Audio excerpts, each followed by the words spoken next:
Just had a gardening thought that I would pass along here. I was just harvesting all of these Canada violets here.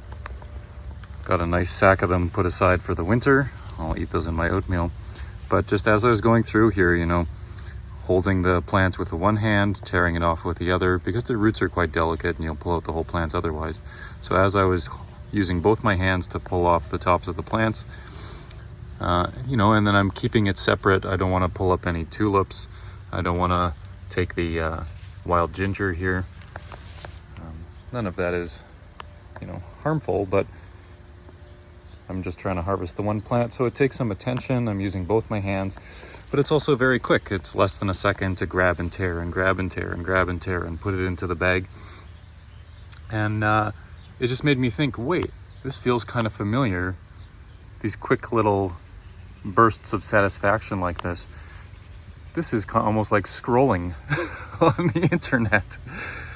And it just made me think, you know, isn't that interesting how maybe our minds are designed to be getting small bursts of satisfaction after, you know, as we move through an environment with quick little attention, paying attention and dropping attention and paying attention and dropping attention.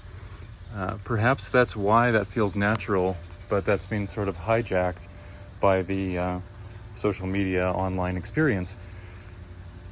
And that's what I really enjoy with this situation we've created here, is that you just kind of come out here and it's not so much gardening as foraging. So come out, forage around for a bit, get that satisfaction of the bag of food, and there you go.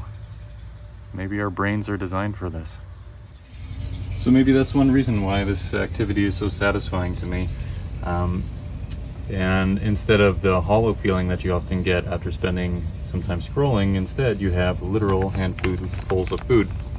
And so what I'll do with these violets now is I will squish them down as much as possible to compress them so they take up the least space available.